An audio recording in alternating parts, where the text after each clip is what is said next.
start with the pledge. I pledge allegiance to the flag of the United States of America and to the republic for which it stands, one nation, under God, indivisible, with liberty and justice for all. Mr. Davis, would you open in prayer? Sure.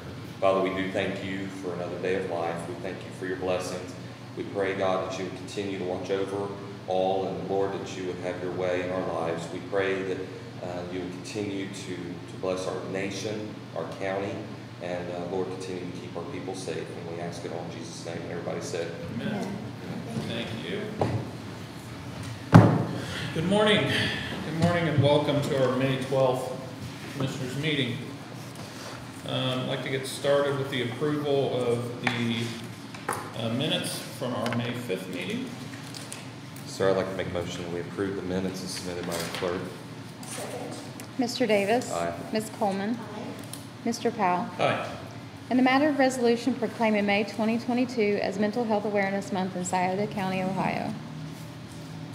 We have a resolution here for Mental Health Awareness Month. I would like to read it now, and then we can consider it and vote.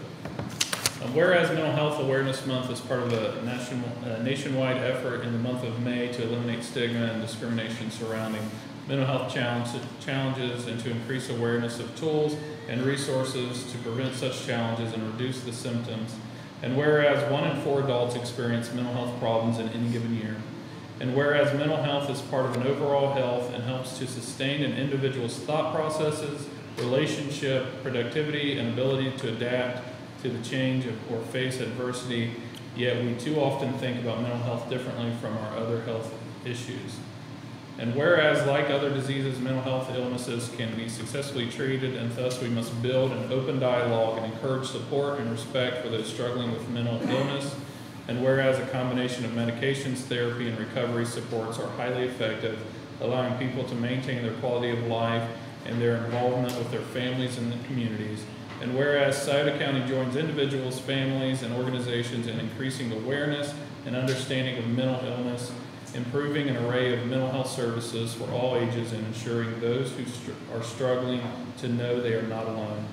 Now therefore the Scioto County Commissioners do hereby proclaim May 2022 as Mental Health Awareness Month and commend its observances to all citizens. Can I get a motion for this resolution? I'll make a motion to adopt the resolution. I'll second. Ms. Coleman. Aye. Mr. Davis. Aye. Mr. Powell. Hi. And we are lucky to have Sue Schultz with the Adams H Board with us today, that we would like to present this proclamation to you, resolution to you. And we have some other folks from Shawnee Family Health and Counseling Center, and the Crisis Center. Well, I'm going to come down here since there's several. If you would all come up. The services you provide to our community are critical, especially knowing that we do have many mental health needs and gaps in service, and there's a lot of people stepping up to fill those gaps as healthcare is adapting. We actually have hopefully a letter of support later in this meeting for Compass to expand their services specific to mental health. So thank you for all the work you do. So I'd like to present you with this resolution. We're going to get a share. Are you sure? Okay. Ready? 1, 2, 3. 1, 2, 3. 1, 2, 3. All right, look at Ryan. See Brian. He did it one time. But Thank thank you so much. Sorry, I gotta make sure I get We would love for that. If you would come to the podium, Sue. You're podium. You're in the podium. Please come to the podium. I'm going to let them just tell you a little bit of their statistics also. Sure. We would love that. But what I wanted to actually state, of course, we know across the nation there's 1 in 4 adults experience mental health issues. And we also know here in Scioto County it's extremely high. A lot of our issues, of course, right now is those who are co-occurring. So they have the diagnosis of mental health, but they also have SUD issues, which compounds everything. But I wanted to let you know right now that access to our state mental health hospital, which is our area, is the Athens Hospital. They take our indigent clients. That's what the Adams Board's allowed to pay for, is indigent clients only. It has become harder to obtain any kind of admission there. As of today, the 82-bed hospital is full. We have no indigent civil clients in the hospital because there's no beds open. Now, we have 13 today that are what we call forensic clients. Those forensic clients are the ones that the judges have to order to a stay, whether it's for an NGRI or it could be for competency restorations, okay? Unfortunately, those times take up a huge amount of beds and a huge amount of days. And we're not just saying days, we're talking months and sometimes years, okay? So unfortunately, that does not leave a bed open for our indigent clients. OMAS did recognize this issue, and this is across the state, just not here in the Appalachian area. But they have given our boards, there's 50 of us across the state, by the way, that a little bit of funds to be able to help place somebody in a private psychiatric hospital. Unfortunately, we don't have any in our area. So the closest we can get them to mainly is Columbus, Cincinnati area. But what we can do is we can pay for a 7-day stay to get them at least stable as much as possible, bring them back into our community to help, and then Shawnee Family Health Center will take them from there and try to help, you know, with their regular stabilization, their medications and all of that. So that at least has been a little bit of a help in our area. It's not the really be-all, end-all solution to our problems. We used to have 22 state mental health hospitals across the state. We have 6 now.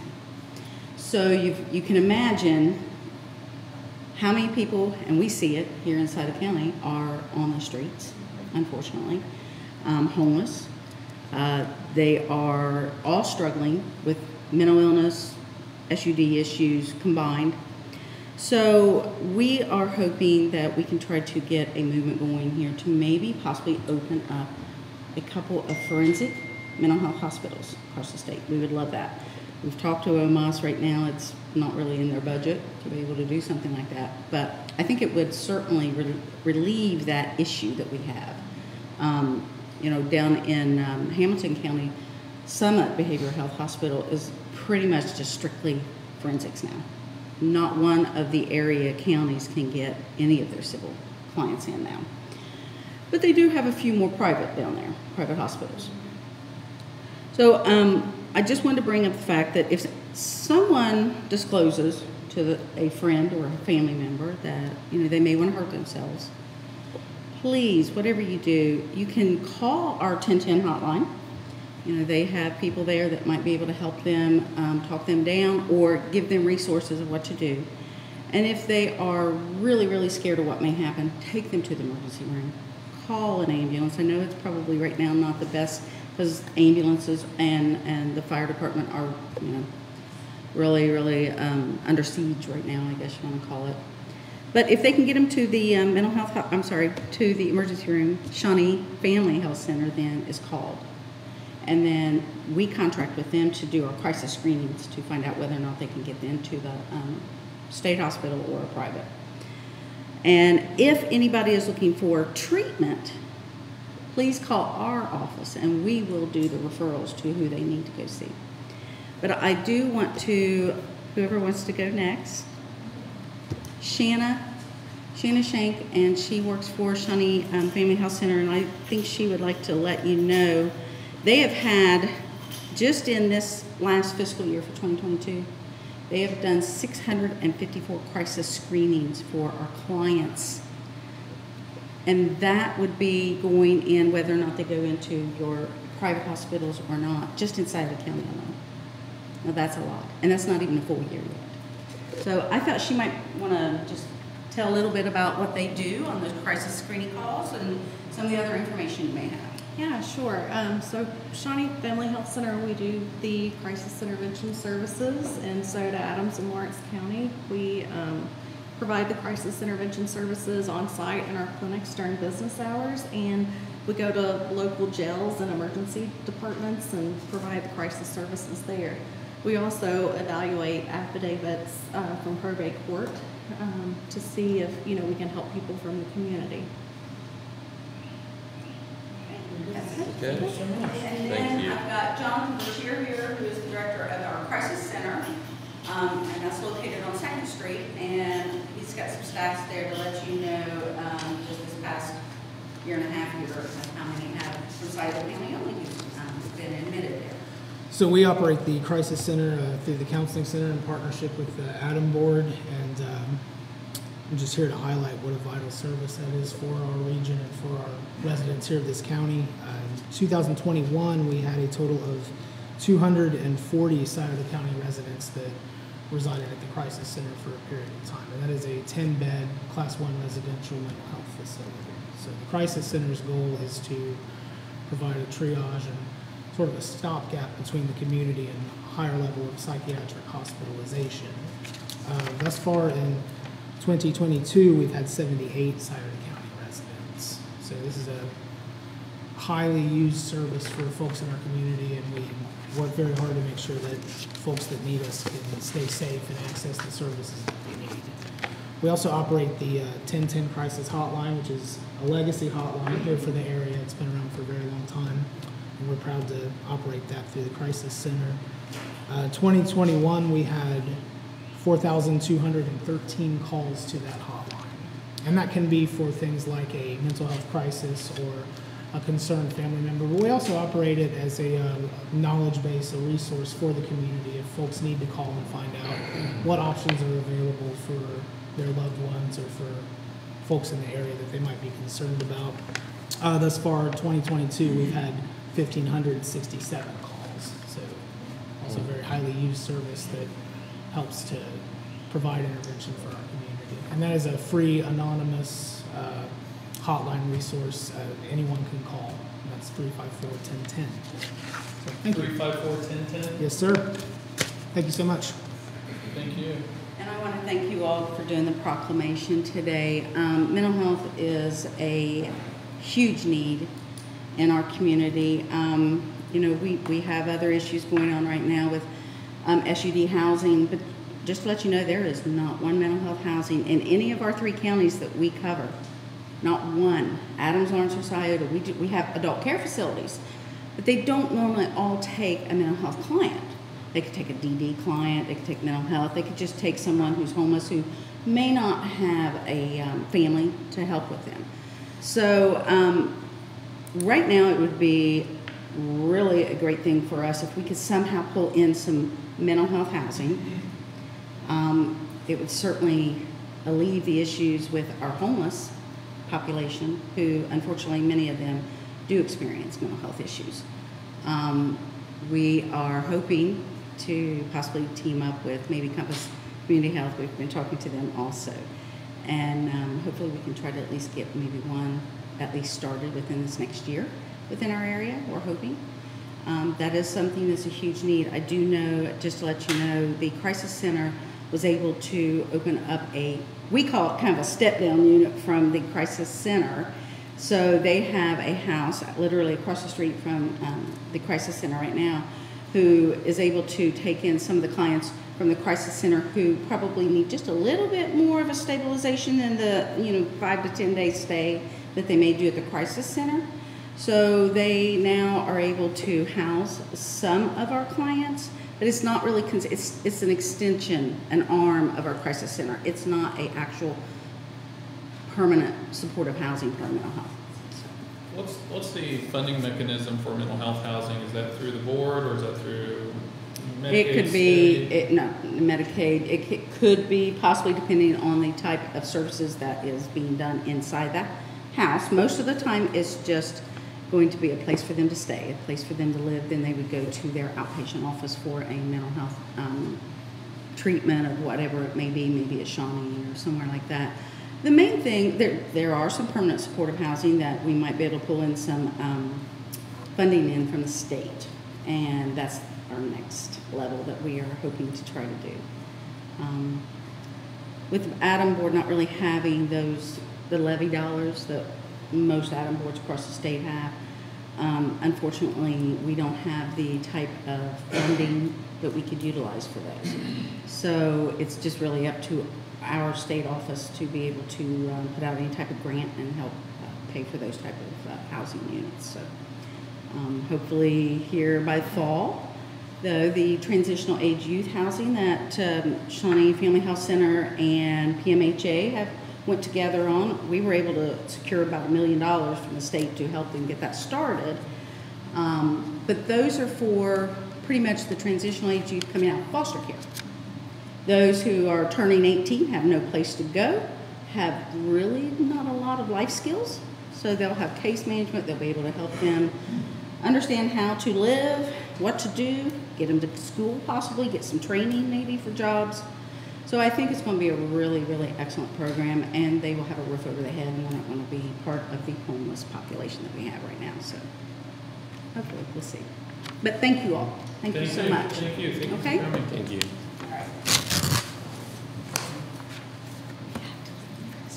Yes. All right. We'll go ahead and move on to, thank you so much for joining us again. Thank you. Yes, I'm sure we will. We're going to move on to item number 3. In the matter of request for appropriation of funds, Any comments or questions on our appropriations? Hearing none. Make a motion to approve. Mr. Davis. Aye. Ms. Coleman. Mr. Powell. Aye. In the matter of accepting miscellaneous reports, Any comments or questions on the miscellaneous reports? Hearing none. I'll second. Ms. Coleman. Mr. Davis. Aye. Mr. Powell. Aye. In the matter of request to attend meetings, Any comments or questions on our request to attend meetings? Hearing none. Motion to approve. Mr. Davis. Aye. Ms. Coleman. Mr. Powell. Aye. In the matter of request for fund transfers, Any comments or questions on item 6? Hearing none. I'll second. Ms. Coleman. Mr. Davis. Aye. Mr. Powell. Aye. In the matter of resolution authorizing the Scioto County Sheriff to enter into a subrecipient grant agreement with the Ohio Department of Natural Resources regarding marine patrol. This is a Scioto County Sheriff's Office has been awarded for 2022 Marine Patrol Assistance Grant in the amount of $19,154.23, and that's by the Ohio Department of Natural Resources, Division of Parks and Watercraft. The grant does require a 25% match from the local political subdivision in the amount of $4,788.56. This is something we do every year, correct? Yes. Any additional comments or questions? Hearing none. Motion to adopt. Mr. Davis. Aye. Ms. Coleman. Mr. Powell. Aye. In the matter of resolution supporting Ohio Valley Regional Development Commission, To support the Ohio Valley Regional Development Commission, the Scioto County Board of Commissioners authorized an appropriation of funds in the amount of $14,802 as participating local funds for the OVRDC to be used as part of the agency budget for their fiscal year beginning January 1st of 23. The appropriated funds to be paid on or after January 1st of 23. This is an annual support of OVRDC. They do a wonderful job in providing us resources and access, and they keep us up to date on all the different grants, and they administer so many different projects. And we just appreciate, I appreciate all of my interactions with them. They've been a great partner for us and continue to do so. Any additional comments or questions? Hearing none. I'll second. Ms. Coleman. Mr. Davis. Aye. Mr. Powell. Aye. In the matter of letter of support for Compass Community Health regarding grant applications, We received correspondence from Compass Health CEO Summer Kirby requesting a letter of support. They're working on grant applications to expand mental health services As we know, SOMC essentially eliminated part of that service out of their system. Compass thankfully has filled in that gap, and as my understanding has picked up most of those practitioners and the caseload that goes with. Part of what they're running into now is a space issue, so they're hoping to get grant funding to come up with about 30% more space to be able to appropriately serve the population. I appreciate Compass Health. They've been a great resource to this community. I know with their mobile clinic now, they're able to reach out to the further out to the county, and I just appreciate them stepping up and filling the gap that was felt as SOMC restructures to ensure that they're fiscally viable. So with that, is there any comments or questions regarding this letter of support? Hearing none. Motion to approve. Second. Mr. Davis. Aye. Ms. Coleman. Aye. Mr. Powell. Aye. In the matter of resolution scheduling a special meeting for the Scioto County Board of Commissioners. This will be our quarterly evening meeting, June 7th. It's a Tuesday. This one we're looking at Porter Township Hall. That's at 1535 Dogwood Ridge in Wheelersburg for a time of 6 o'clock p.m. Any comments or questions? Hearing none. Motion to adopt resolution. Second. Ms. Coleman. Aye. Mr. Davis. Aye. Mr. Powell. Aye. And the matter request from the Scioto County Sheriff to enter into a contract with Horizon for high-speed internet service. This is a request from the sheriff to enter into a contract with Horizon. He did get multiple quotes on this. This is the lowest service agreement amount. It's for high-speed internet for the cost of $1,100 per month, and that covers all of his locations. Any comments or questions? Yeah, I do. I'm just curious how the Chillicothe company has access to Portsmouth phone lines. Okay. I mean, I don't know how that works. I really don't. And I know that there's Scioto County companies as well, and I didn't really see the quotes. I saw two, I think Spectrum and Horizon, so I know Spectrum's high, but I would just like to see the more into this. I mean, we do have some local providers that I don't know. I did ask, and they said that there wasn't access to them, but I don't know how Chillicothe has access. I don't understand how that works. Maybe I'm just not. Maybe they're leasing lines. I just don't. I didn't see that in any of the paperwork. And, So let's make a motion to table this until we. yeah, I just personally, I just like to see some more information about it. I know we're going to save some money, but I didn't really see where local providers were vetted. At least I didn't see it in the paperwork. Sure. So, I'm thinking about Medford Telephone Company.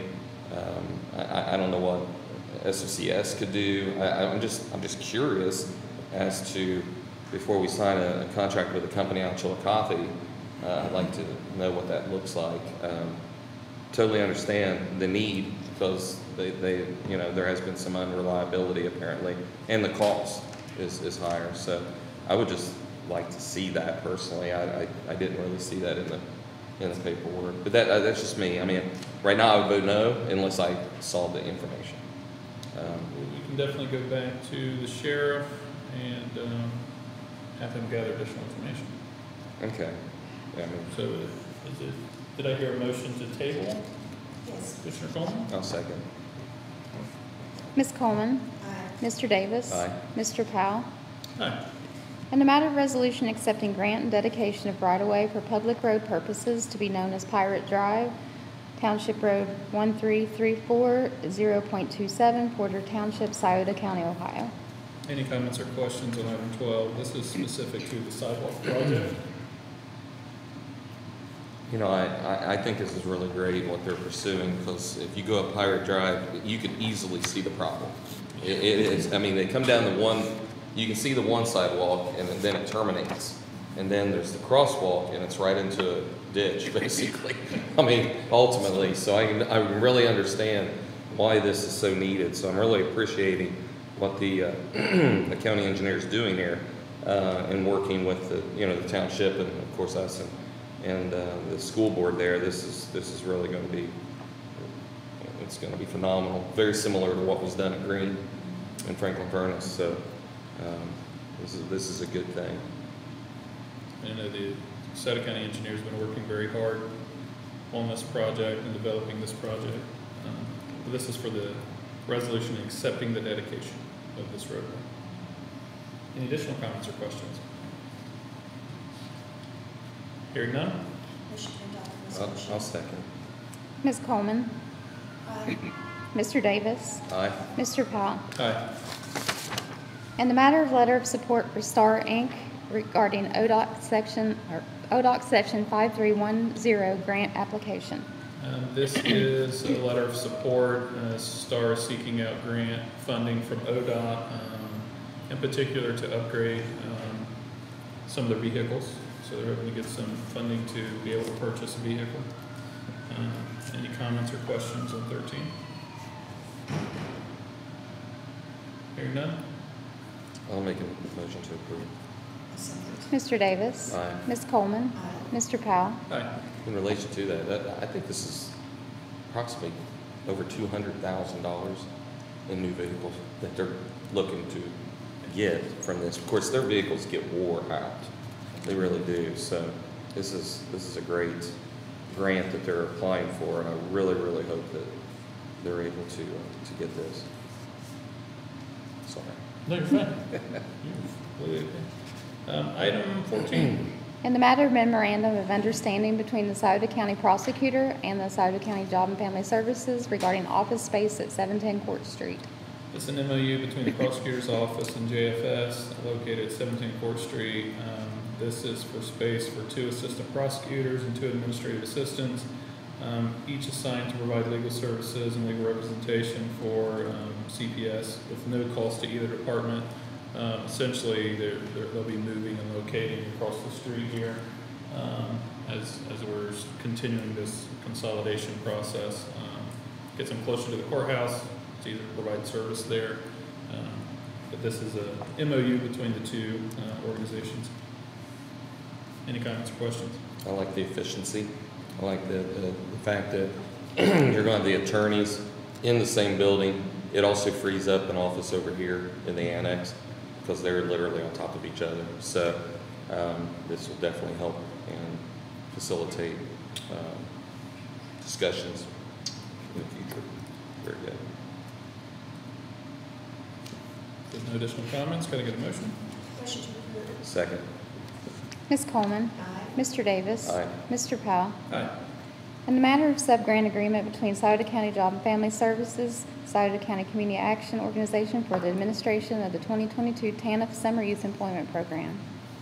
This is the agreement between JFS and CAO for the administration of the 2022 TANF Summer Youth Program. This is the program where they put some youth to work throughout the summer, different projects and programs, effective May 1st, 22 through September 30th, 22. Total amount of this program is $83,982.42. Any comments or questions? Hearing none. I'll make a motion to approve. Second. Mr. Davis. Aye. Ms. Coleman. Aye. Mr. Powell. Aye. In the matter of request for appropriation transfer of funds. Any comments or questions on the transfer of funds? Hearing none. Motion to approve. Second. Ms. Coleman. Aye. Mr. Davis. Aye. Mr. Powell. Aye. In the matter of approving payments of the regular schedule of accounts for the various funds, moral obligations, and the then and now certificates in the total amount of $962,550.70. Any comments or questions on the docket?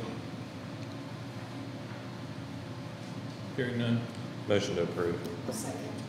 Mr. Davis. Aye. Ms. Coleman. Aye. Mr. Powell. Aye. In the matter of authorizing the clerk to advertise notice to bidders regarding network switches and Earl Thomas Conley Park walking trail paving. We've got a couple projects here. One is for the network switches, for essentially the network within the courthouse. Those are going bad, and they need upgraded soon. So this is to authorize that bid. And then also the walking trail. Brian Howard's been working very hard building out the walking trail at ETC, putting down gravel. We're getting to the point where we want to make sure we're on somebody's schedule to get that paved this year. That was paid for by NatureWorks grant. Does this bid include the parking lot? I think there was a path from the parking lot to Needs to yes. be separated. You want to Yeah, separate? yeah, not the parking Yeah, that's lot what I was itself. curious if it No, was- not the okay. parking lot, but just the path, I The think. path that goes Yeah. across the parking lot? Okay. I think just so, wanted to yes. clarify Yeah. what that looks It does, like. actually. Okay. Any additional comments or questions? On the network switches, the deal there is they're 15 years old. Yeah, and they're not supported anymore, technology-wise, they're not supported.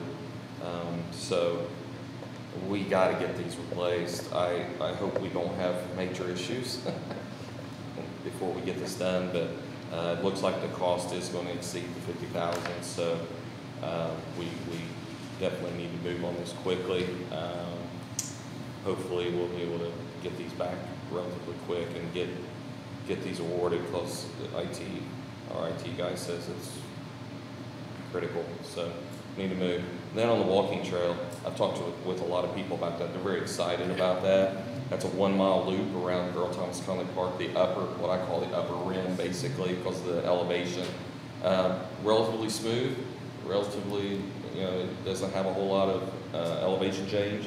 A couple places you have some rolling stuff, but it's going to be really nice. I'm hoping that once we get everything done, that we'll be able to put up signage to show mile markers, so people are, I guess, 1/10 of a mile markers, so people can track what they're doing. I know a lot of people, they have monitors that tell them that, but others, and then biking, this is for biking too. It's wide enough to accommodate walkers and bikers, and it goes by all the major features. It really does. It goes by all the shelter houses. It's wild how that works, but it's all around the rim, and so, potentially a mother, a father, family member, your child could be at the pump track and you could take a walk, or you could go bike around the rim, or your child may be at the splash pad and one of the parents may want to go, or whoever's watching the child may want to go for a walk. It's just one more activity, one more exercise, one more thing for people to get out and do, and it's beautiful. That course is just beautiful. The scenery is beautiful, and it's a good way for people to get outside and exercise and enjoy the park. So it's going to be a nice addition, and we thank ODNR for their generous grant for that, and which will pay for the majority of it. And then we'll find out from the bidding. Asphalt has gone up. Everything's gone up, so we'll see how things go with that.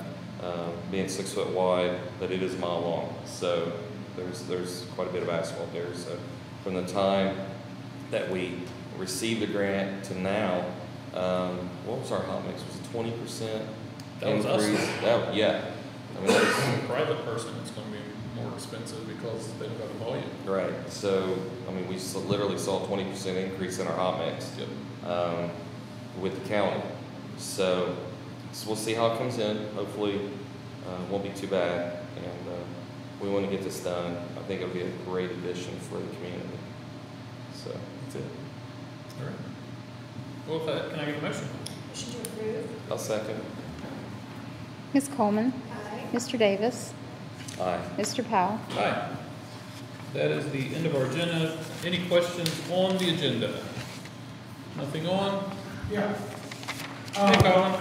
Hey, can we make sure we have a microphone, Colin? Oh, you get one of those. Fancy. Sorry, Commissioner Davis, what was the other company, Horizon, and what was the other company that got a quote? Spectrum. Got it. Yeah. Which I think Spectrum currently has it. And yeah, so Horizon came in and with I think it was $300 less a month, which is nice. I mean, that was, I think, something like that. But I'm just questioning. I would like it to be local if it's possible, but we'll see. I'd be willing to wait a week to find out, you know, and we'll go that path. No doubt. The Earl Thomas Conley Park, your engineer's plenty clever. I'm sure he already looked at this. There's a lot of flooding in that area. Are there any areas that are in concern of quicker breakdown than others because of that flooding? You know, once we get the asphalt down there, is it going to have some staying power? Is what I'm getting at. Well, that's something that, yeah, we definitely looked at, and that's why we're putting that base underneath it, and we're going to pack that base really, really good. We have a lot of asphalt down there now, and we've been pretty fortunate that we haven't had a whole lot of breakup. But you know, we have to chase it about every 3 to 5 years. A lot of the concrete that you have is on the higher part and doesn't really get flooded too much. Is my so. Well, a lot of the walking trails in between, like where the restroom, the playground, the shelter house there, that's asphalt. And yeah, we have to, every about 3 to 5 years, you know, we have to seal and stay after it and do cold patch if we have to.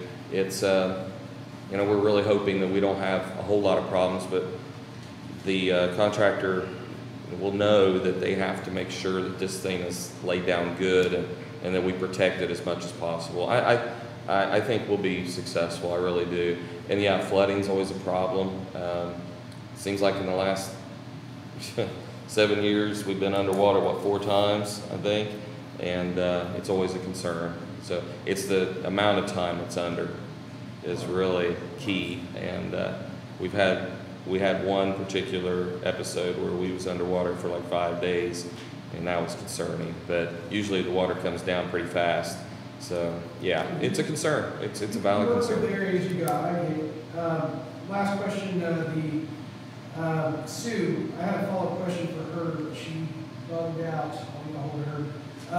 The ADMA, but I'll ask you guys.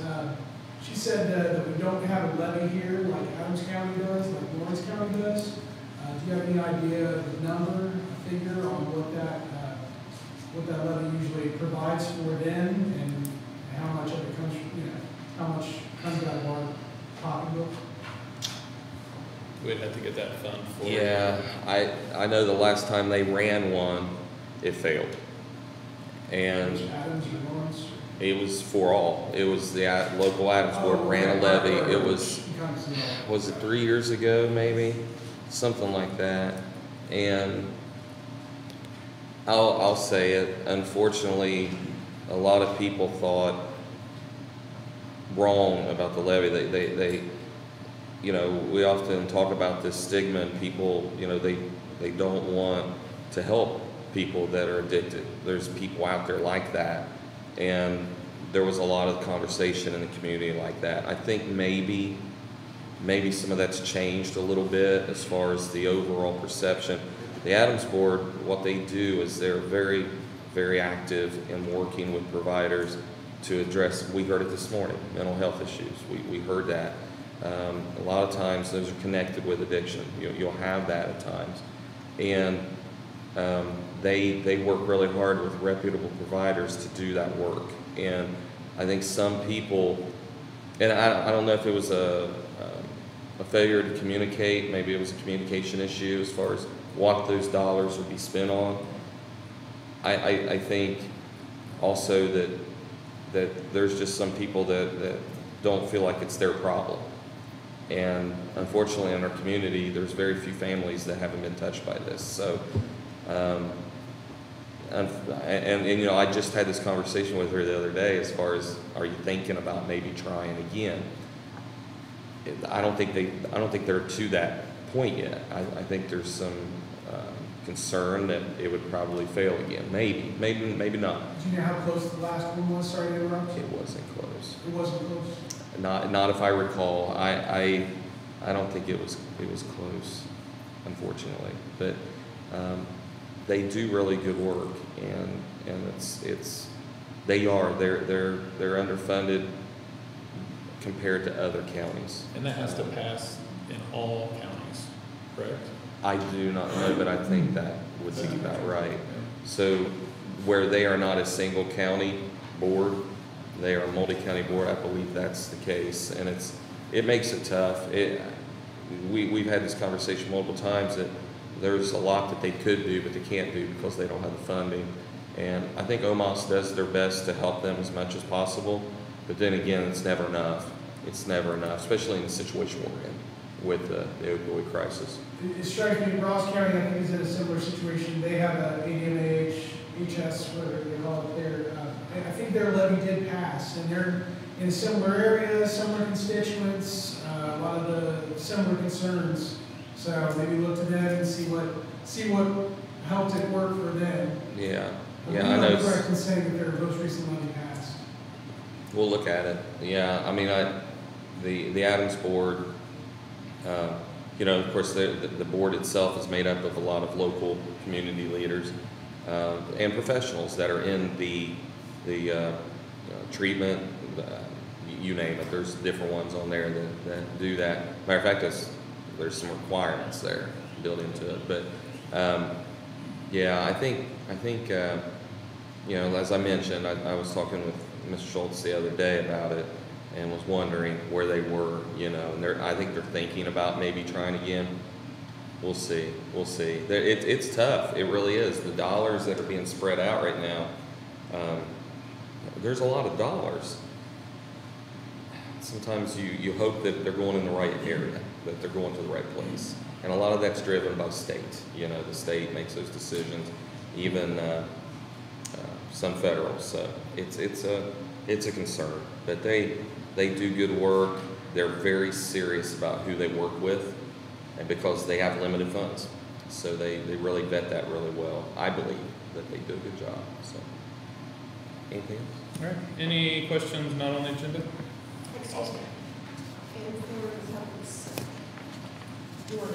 Oh, this is Colin Dockerman asking questions. Dockerman? Yeah. Yeah, they know. Yeah. Any additional? Oh, are you sure? Good morning. Good morning. Thomas Bailey. Hey, Thomas. You have a good radio voice. Portsmouth, Ohio. Yeah. That's a good radio voice. You know that? A couple of updates. First, the McKinley swimming pool. I talked to Mr. Jack Tackett, and they are doing work on the McKinley pool as far as starting painting and everything. And the delay has been due to the weather, the rain and everything, so they are working on that. Number two is on the lifeguards. I talked to Mr. Tackett, and he told me to contact Gerald Cordovan to find out how many lifeguards are coming back to work at the McKinley pool. And then once we find out how many workers are coming back, then those workers will get a start date to help with the painting of the McKinley pool. Okay. And number two, on a Friday, we go see Mr. Sutherland to request permission to fill the cracks on the Bannon Park basketball court. And then number three, in regard to Bannon Park, we seek request permission to paint the court with the same colors. And then coming up is the North End Union, and that's going to be June 30th through July 4th. And they're going to have a lot of activities during that time in the Bannon Park area. And then the other project we're working on is the parking lot at 140. Some You work- talked to ODOT? I left a message. Okay. So I'm going to keep following up. And then once I get the name and point of contact for ODOT, I will come back to another board and get the information that I receive from ODOT. I will draft it below. That's all I have. That lot is terrible. Is he talking about the parking lot? Yeah. Yes. Yeah. It's like the moon, the surface of the moon. You could get a deep tissue massage in that parking lot, just like driving You're through making it. it sound nice. It's not that terrible. It's terrible. It's terrible. It needs it, yeah. And ODOT needs to upgrade. I mean, if you look at the park and ride up on 23 at Lucasville, it's nice. This one is, I think it's kind of a forgotten lot, but it's used a lot. It is. There's a lot of people that park there now, especially with the bypass. They'll park there and hit the bypass and head north or whatever. I mean, I see a lot of people dropping off and picking up, and I see a lot of that. So my question on that would be, should I go ahead and approach the person waiting times? You- Should they be doing it? It's a free country. It really is. I mean, it's. I would get a hold of ODOT. Now, who have you talked to, or who did you call at ODOT? Well, that's a message with the information. Okay. So what I'm gonna do, I will call again this afternoon. Was that a 1-800 number or something? It was just the number they had. So what I will do, this afternoon, I'll call back again. And then, Okay. Why don't I give you the number to ODOT Lucasville office? okay. Would that be all right? We'll do that right after the meeting. That's fine. Yeah, and I'll give you a name and a phone number Okay. to the local representative. Okay. So, I mean, they probably maintain that, cut the weeds, stuff like that around it. But they could definitely talk to District 9 in Chillicothe and see where that's at on a repair schedule. And let's push that, okay? All right. No questions online? Commissioner Davis, do you have any comments? Yeah, yesterday we took some time and we was in Tracy Park to see the free library that was installed at Tracy Park. That is an amazing project. Project SSU Project Bear SSU. Sorry, I said backwards. And the school or the books. There's a display now, and free books for any kids that come along. Wonderful project. Easter Seals was part of that. AmeriCorps was part of that. There was the Imagination Library, Fran DeWine, Dolly Parton Imagination Library, and it was really great to go see that. So right next to the Kiwanis Playground, there is a display book, and you can go and open it up and get a book, take a book, leave a book, kind of deal for kids. And I was challenged during that. Something very interesting that was asked was, right now they really want to try to get at least 50% of the young kids in our county signed up on the Imagination Library. These are free books that your children can receive. They get them in their name in the mailbox. You know that? I remember when I was a young kid, when I would get my Dr. Seuss books and my Walt Disney World books, I saw my name on that package. That was exciting as a kid, that you'd arrived, you kind of feel like you'd arrived at that point. And they get their name. Their name actually is on the package. But we are sitting at like 41%. And they mentioned this, that a couple of things that they would like to try is the regional rep was there for the Imagination Library for Fran DeWine, governor's wife. And she was talking about how two places that they would like to try to focus in on. And I was not aware that they weren't doing it, but one is in the maternity ward at SMC, that when children are born, that maybe the social worker, maybe they're doing this, maybe they're not, but they didn't feel like maybe that was happening. Know that the nurses are too busy, and I don't think you want nurses doing this anyways, but because they need to be nursing, but maybe social worker or something like that at the hospital, that could be just one more service that you say, hey, sign your child up for free books. Now, that child is a baby, of course, but there are statistics to show that as a parent, you can never start reading to your children too early, and they do pick up things, and then they start reading later on. So that's one area, and the other one is foster care.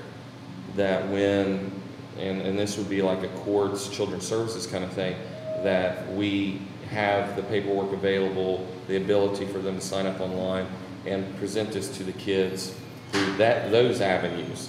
So I'm going to be researching those two things, checking that out.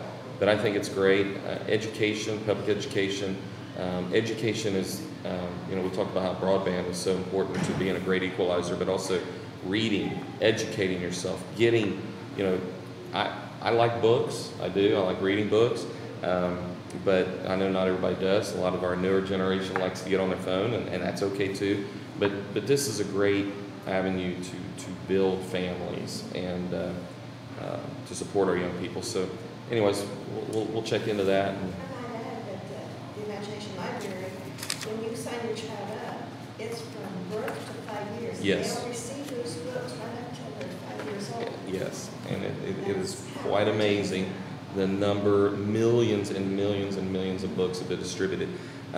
Also yesterday, Portsmouth Insurance had their ribbon cutting down on 2nd Street. They're right across from Patty's and Pines, to the east of Patty's and Pines, and brand new office there. They did move from the trail down to 2nd Street, down in the middle part of Boney Fiddle, so saw that. That was really, really neat.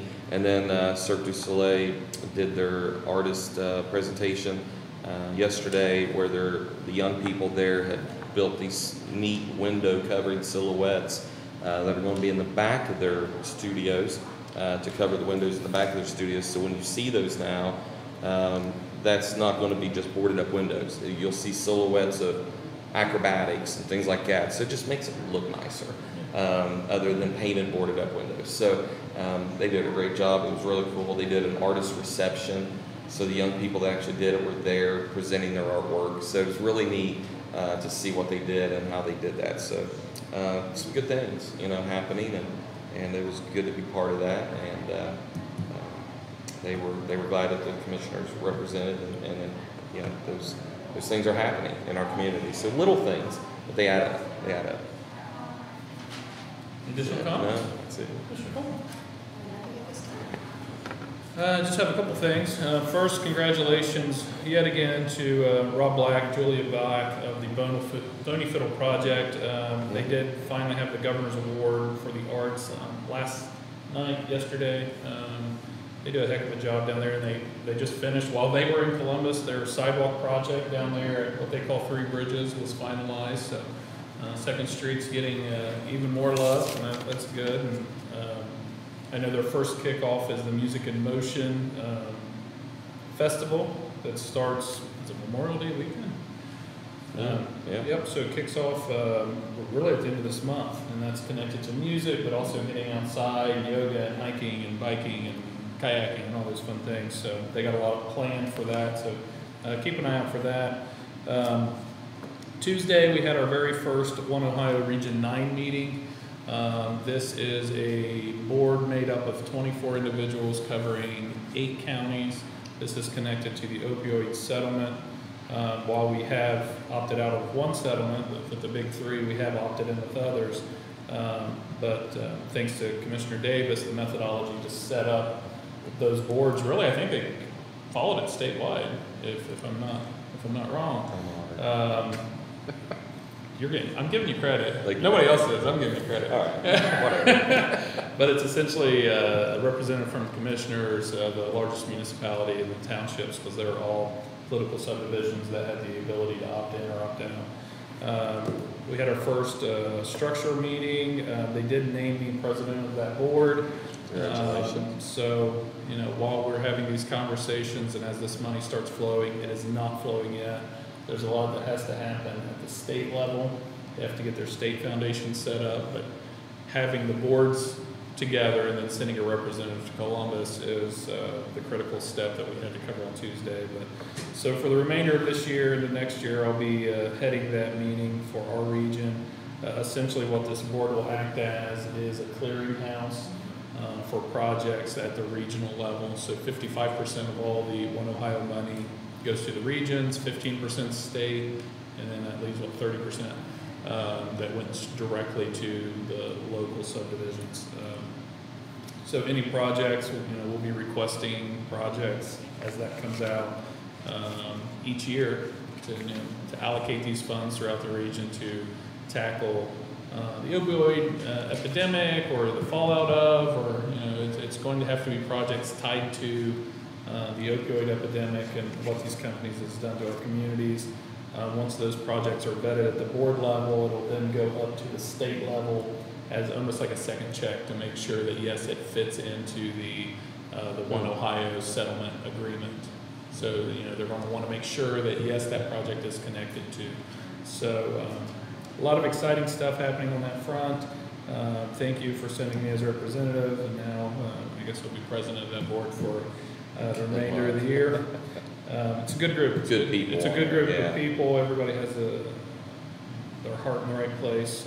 It's interesting how the counties put that together. Yeah. It was, the idea was put out there as far as the model.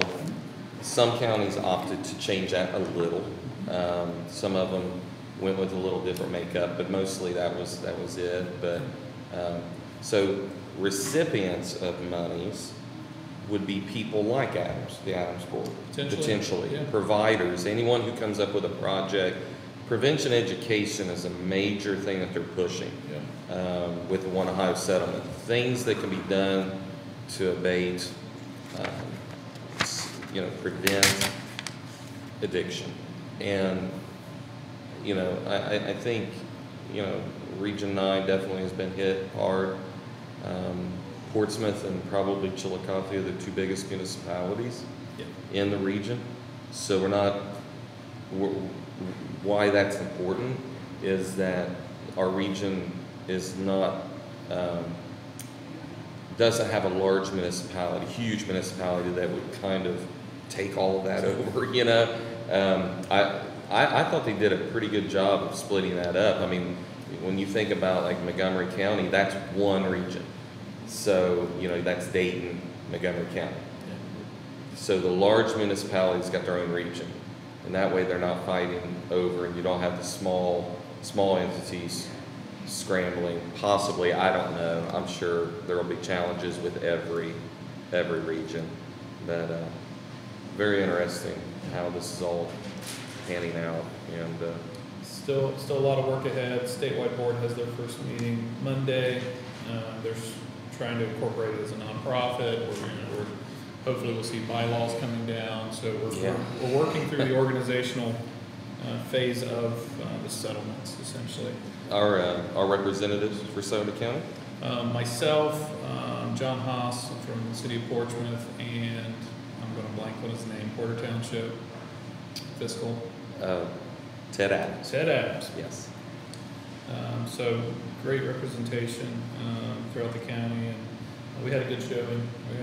So it was nice. Don't forget this weekend, Saturday, the 10th annual car show at the Otway Covered Bridge.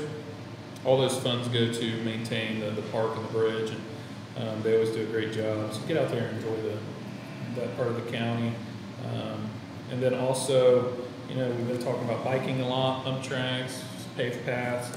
If your kid is not comfortable on a bike, needs some more assistance, Connects is doing their Safety Town this Saturday at 10 a.m. at Mound Park. They have a fleet of bikes and safety gear, and if you want your kid to, maybe you don't want to be the one teaching them different techniques, Connects folks are very capable of handling that and kind of showing them how to safely maneuver their bikes. Outside of that, I have no other comments. Appreciate everybody that's came. Colin, welcome. Welcome once again. And of course, it's Mental Health and Addiction Service, or it's Mental Health Awareness Month. So 1 in 4 adults are affected by this, and it's something that we'll continue to grapple with. So, thank you to all those that are serving in that arena. With that, can I get a motion to adjourn? I'll make a motion to adjourn. One second. Ms. Coleman, Aye. Mr. Davis, Aye. Mr. Powell. Hi. Thank you so much.